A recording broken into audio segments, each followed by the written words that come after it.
Hello again, everyone. Welcome back to another episode of Resilient Health Radio. I'm your host, Dr. Darin Ingels, and joining me back on the podcast is Margie Bissinger, who's a physical therapist and expert in osteoporosis. So, Margie, welcome back to the podcast. Oh, I'm so happy to be here. Thanks so much for inviting me back. Yeah, well, I know it's been a while since we spoke last, and I think I'd like to kind of kick this off and maybe talk a little bit about, maybe some of the newer research that you've seen coming out in and around osteopenia and osteoporosis.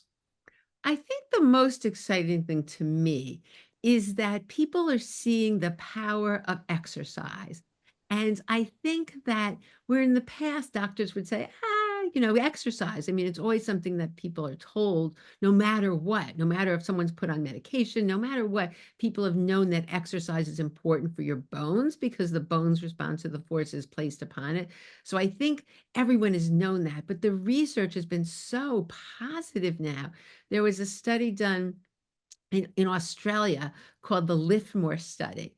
And what they showed in that study was that people doing, because they used to think, oh, I don't want to, someone who's already has osteoporosis, we have to be so careful about the exercise program that they do. So it was always, yes, use weights, but not too heavy weights. That's what a lot of people were thinking, but just the opposite. Because if we know that the forces, the bone responds to forces placed upon it. So if we do more forces like weightlifting, like overhead presses and squats with weights on and different things, can that work for people? Can people with osteoporosis safely do that? So they did this Lift More study, and the results were incredible that these women, and some of them had fractures in the past, under supervision. So they did this with physical therapists and exercise physiologists who were trained. So they were not just doing a home program. But anyway, they improved their bone density in both the spine and the hip. And in the hip, they actually showed changing in the architecture. So right at the area of the femoral neck where it's most apt to fracture, there was changes. It actually, improved the architecture.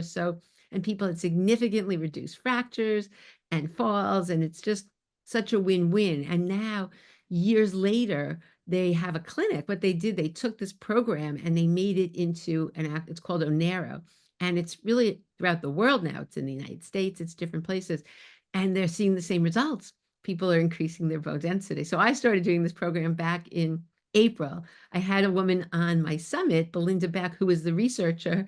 And I said, is there anyone in the United States doing it? She says, one person. And guess where the person lived? 25 minutes from me in New Jersey. So I called her up. And then Small world. I eventually enrolled in the class myself. I said, you know what? I lift and I do weight training, but not to this level. This is pretty intense.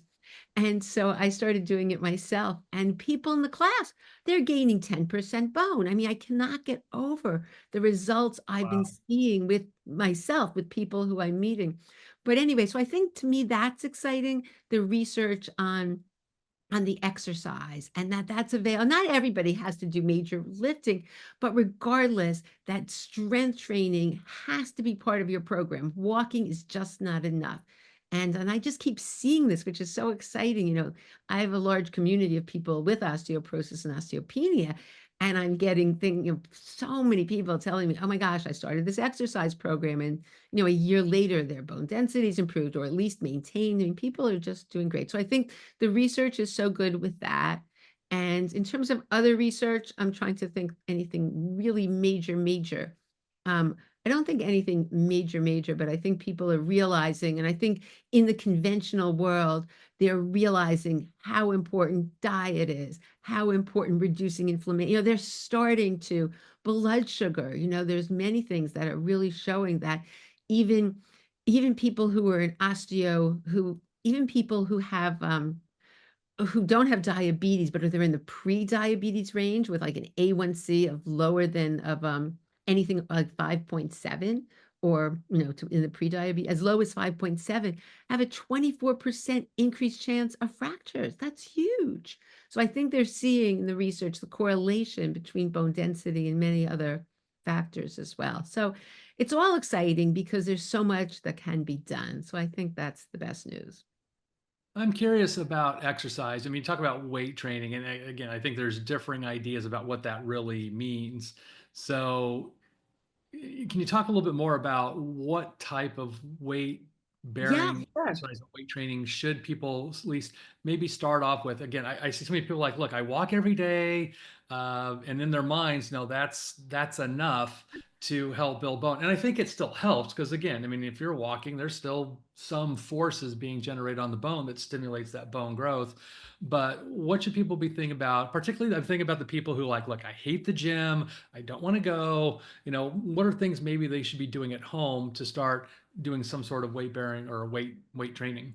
So I agree with you. We don't throw the baby out with the bathwater. Walking is certainly good. It's great for cardiovascular. I also teach a happiness program. It's so important for your mood and it's wonderful. And you are getting forces through the bones against gravity. So two things increase bone density when we're doing weight bearing or impact, when through gravity, when there are forces through the bones, as well as resistance. So that can be a weight, that could be resistance bands, the machines at the health club, anything that's putting forces on the bone while you're contracting, say, hey, and that stimulus says, hey, we need more bone here. So definitely don't give up the walking. You can increase the speed if you want. People always ask, well, should I wear a weighted vest? I say no, because they haven't really shown that that increases bone density while you're walking. And then I find people tense up. They tense up their neck and their shoulders start hurting or their knees start hurting. So certainly walking, but a lot of times people think, oh, I've walked 20 miles and they're so proud of themselves and that should be enough for bone. But that's not what the research has shown in terms of increase. I mean, it'll increase your endurance. There's many, your cardiovascular system, but if we're really thinking of what increases bone, it's the resistance and the impact. And so in terms of resistance, what it is, it's not the matter of repetitions, it's the amount of it's the weight that matters. So things that are good, just in general, are squats, are lunges, whole body exercises. I'll tell you the exercises they did in Onero that had such great results, but I do not, under any circumstances, recommend people doing this by themselves. So there was the overhead press with you do. I had injured my arm, so I'm just showing you the one arm. So the overhead press, which very important because if people do it incorrectly and their shoulders around it, they could actually do damage. So these must be done with supervision of a qualified physical therapist or exercise physiologist, or again, I love the Onero program and that is spreading throughout the United States. So anyway, so overhead press was one. These are the ones that have been shown in the research. And then squats, they did a weighted squat. So the person had a bar with weight. Right. And then they did a lunge, but not a lunge. They did a deadlift. And then going up on your onto a bar and down on your heels, like a heel drop. It's almost like a jump. But again, there's different variations and took people months to learn to do these properly. So those were, let me just think, are those the five? There was, yeah, those were the five exercises. So there's overhead press, weighted squats, um, deadlifts, and what else did I say? And then the not lunges wasn't part of it. And then the like drops, the heel drops. And am I missing one? I guess that's it. I think there's one more. But anyway, those exercises have been shown. But in general, we want to get the areas that are most affected by osteoporosis. So that's the spine, the hips, and the wrist. And so a lot of times people will do biceps and they'll do different things, but they're not really exercising the spine. So we want whole body exercises, but you can have weights in your hands or at your chest doing squats. The key is to do it in the right form and to learn how to do things in a good posture. So those things all have been shown. And then there's machines at the health club. There's like an abduction machine that you can sit. There's machines, leg presses, where you're getting forces through the bones. So good resistance exercise program twice a week. And in terms of repetitions, now it's interesting because in the Onero program, again, they're doing high weights.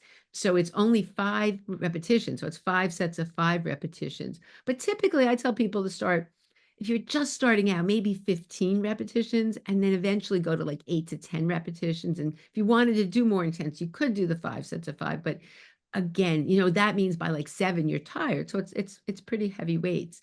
And I mean, there are people in my class, I'm not quite up to that, but there are people lifting 100 pounds, I mean, it's quite amazing. Prior to injuring my wrist, I was doing, 65 pounds, which is great. Not over my head. Over my head, I was only up to 25 pounds. But but yeah, people are strong, they're empowered.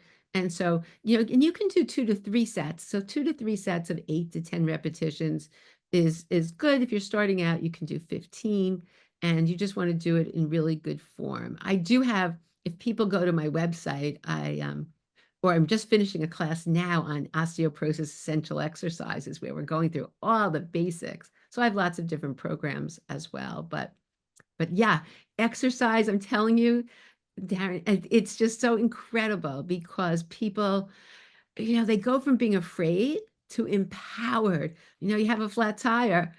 Oh, I can change that, no problem, or I can lift my luggage. There's just nothing better than being strong and able to, yeah, it just changes your life and increases your bone density, and it's just such a win-win. So, yeah, I can talk for hours on that. Did I answer all those questions? But I just wanted to Yeah. say one more thing. No matter what, though, if you're saying, "You know what? I'm in pain. I can't do anything." So, let not everybody can do the strength training, and it depends where you're at. So if someone has been a couch potato, just lifting their arm is going to be more resistance than they're accustomed to. And that will be enough stimulus to improve bone density. But no matter where you're at, everybody can do balance training. And that's the thing. Most people, the problem with osteoporosis is a fracture. That's what we care about. We don't care about the number on that bone density test, really. Right. It's really, are you going to live your life free of fracture so that you can enjoy your life? That's at the end of the day what matters. So it's so important to work. I tell people every day, do balance exercises. Can stand on one foot.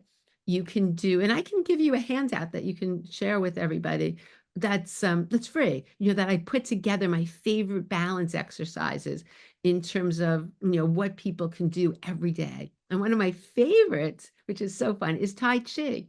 Is, and I've seen that when people, because they've done research and that show that's one of the best ways to prevent falls and fractures is Tai Chi and Qigong.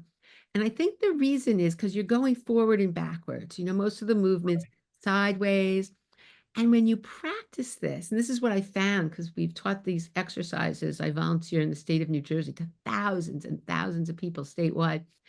And people have said, I tripped on a rock, but then I had that movement in my repertoire, and they really credited, the Tai Chi for not falling. So anyway, so I think no matter where you're at, I would add balance exercises to your routine.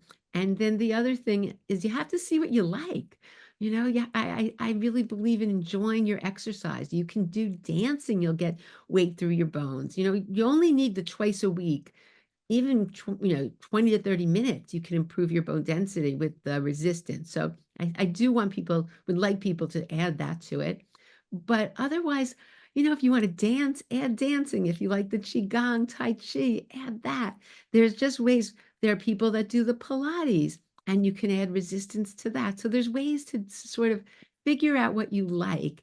And then because otherwise you're not going to do it, or you're going to be miserable on the treadmill, like, oh, I can't stand this. Or, if you, and look, if you're looking at it like that, like it's punishing, that's not going to work. So, Well, we say that prevention is the best medicine, right? So, don't wait till you're 80 years old to start doing this stuff. I think, like I said, we're trying to empower people to take stock of your health now. So, if you're listening to this, what doesn't matter if you're in your 20s, 30s, 40s, 50s, 60s, at any stage, start now. Don't wait for it to become a problem because, like I said, that little bit of work you put in now is going to have large dividends, down the line, and again, preventing osteoporosis and preventing these kind of fractures. My own mother, I think I shared this last time we spoke, she was diagnosed with I think she had osteopenia in her hip and maybe osteoporosis in her spine, or maybe it was the other way around. But again, we started getting her moving, started her on some nutritional supplements, and by mistake, she actually went back and got a DEXA scan a year later, because usually it's every 2 years. And in a year, she had 9% bone growth. that's incredible. And Yeah, it I think if really, you get 1 to 2% a year, that's pretty good. So when you start to see these big gains, so I think it's also encouraging that, with the right work, you can actually get huge gains in your bone growth. So you can get yourself out of that hole, I'll say, fairly quickly if you kind of commit to it.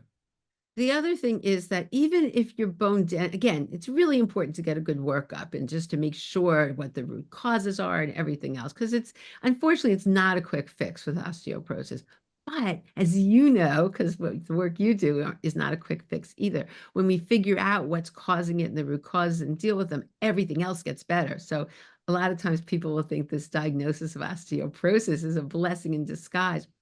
But what I was gonna say was that even, as we age, we do lose some bone density. There's a big drop after menopause, but then there is a loss per year. So even if you're maintaining, that's good. And the bone density score does not show the quality of your bone, which can be so affected by, like you said, diet, protein, vitamin C, things like this really affect the matrix of the bone. And so so it really matters, but sometimes I just don't like people being so focused on did they increase bone density? Because if you've improved the quality of your bone, and there's other tests to do well also to see if if you're actively losing bone. But if you've done other things, it may just stabilize, which for a lot of times is okay as well. Yes, we'd like it to improve, but it's not always the end all be all.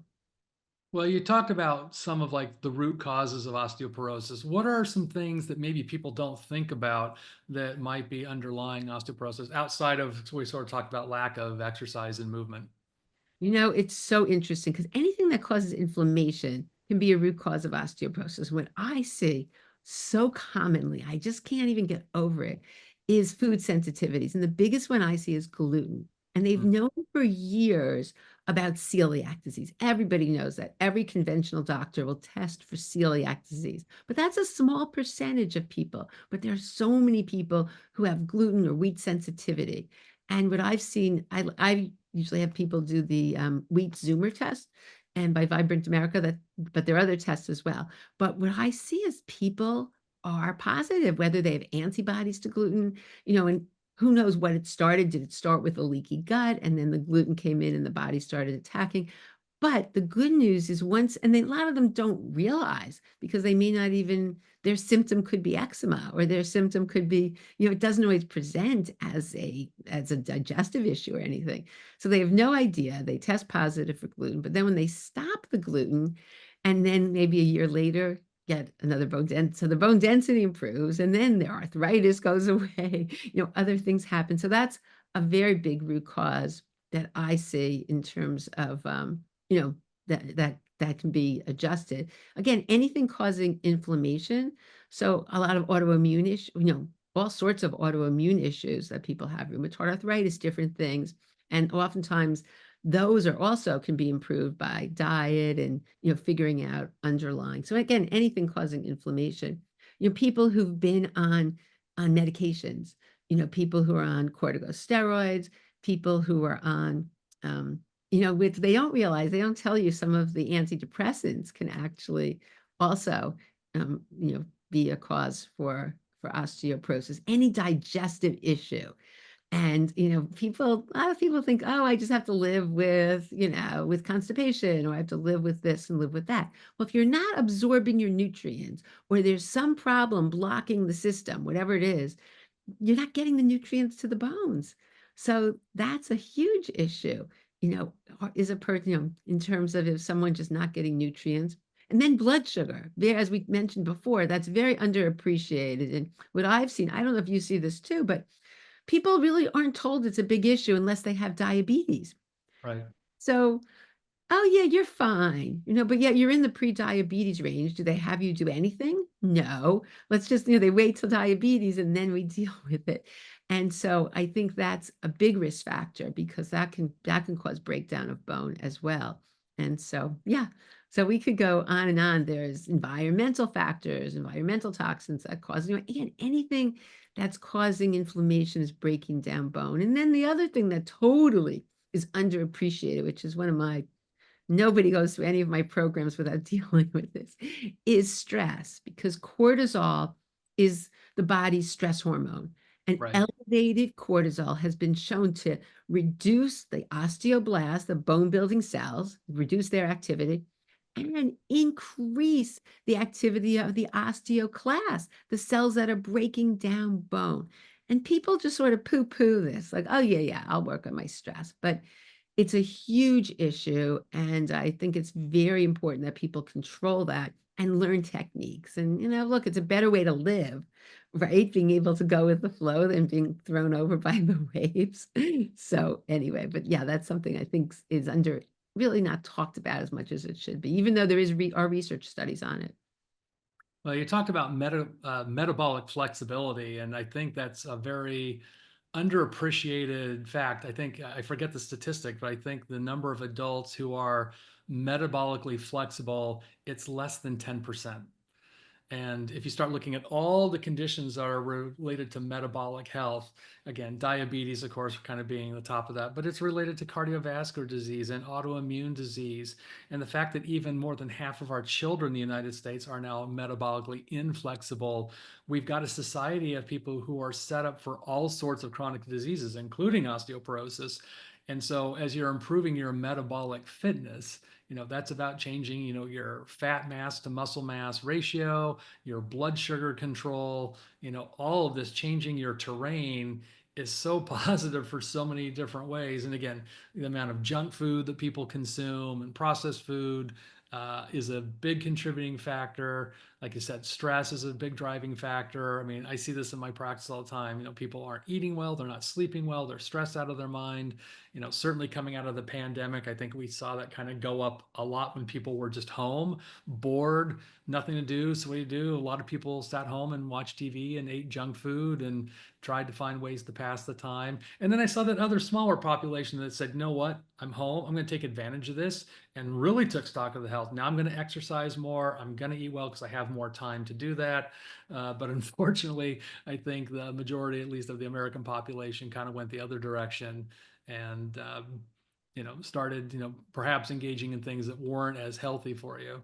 But I just want to sort of reiterate and encourage people that if you are not metabolically fit, that's something to really focus on, and definitely work with your healthcare practitioner on getting better health.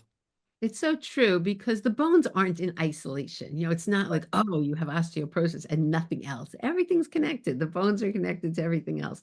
So you're so right about the metabolic health is just key and just underlying to everything. And when your bones get better, everything else gets better. Just as well as when everything else gets better, your bones will probably improve as well. So yeah. Well, I know you've done an osteoporosis summit more than once, very successfully, and I know you're relaunching the program again. Can you tell folks a little bit about the program and maybe highlight some of the key speakers that people will get a chance to hear? Oh, absolutely. So basically, my goal in the summit was just to get as much information that people can utilize, like what can, and everybody has a little different issue. So in terms of some of my favorite, one actually, the most favorite were the talks on exercise. So there are two talks by Dr. Sherry Batts. She's my friend and just an amazing physical therapist. And she demonstrates in terms of the different types of exercises. How do you do a squat? How do you do a lunge? Exactly the exercises that you should be doing. I have Dr. Matt Jeffs, who's a physical therapist, as well as a Qigong master. And the two of us together created Qigong. He called it Bone Strong Qigong. So he talks about it and demonstrates. Then Joan Pagano is an exercise physiologist, shows you how you can set up your home gym, in terms of the gym.